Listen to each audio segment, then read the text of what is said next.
So today I'm going to show you how to change out the headlight bulb of a 2006 Hyundai Tucson. One thing that I would recommend is whenever you're touching light bulbs, put a glove on, plastic bag, something. You do not want to get the grease of your fingers on a light bulb, especially if they're halogen. They'll actually burn out really quickly. So save yourself some time and aggravation and some money in the long run. So we're going to come down here to this. We're just going to twist it off. Comes out pretty nice and easy. If you can see in here, there's effectively a wiring harness that sits on top of the bulb, so that you're just going to wiggle off like so. There's also this little clip, so basically you're going to push down on that clip and that's going to move out of your way. Once that's out of the way, you can take out your bulb and you can inspect it if you wonder if it was good or not.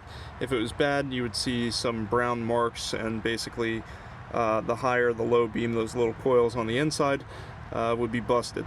So this one looks good, so I'm going to put it back in. Again, if you're looking, when you return this, there's 3 contact points on the back. The 2 should be to the sides and the 1 should be upright, and you should also have this pin indicated towards the top, and you should have that little hole on the bottom. So we're going to put this back in, same thing in reverse. Make sure everything's out of the way. Don't touch the glass if you don't have gloves on. I'm just going to put this back in. So we're going to want to lift this pin out. Make sure you don't touch the bulb with your hand that doesn't have a glove on.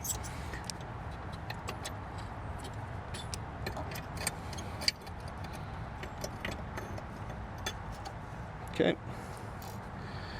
Now we're going to take and push this pin down, and this is what locks it in place. So you want that little wire to sit right there. If you can see that, I'll take a closer look.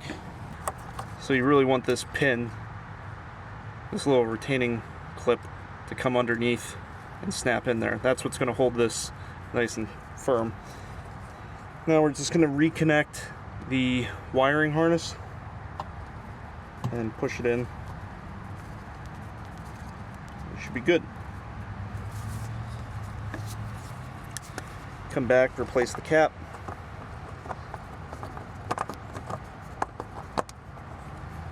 Twist, should lock in place, and that's it. So I hope that helps. If it did, give me a like, subscribe. It encourages me to make more content like this. You'll find a lot of repairs on this specific vehicle. Have a great day.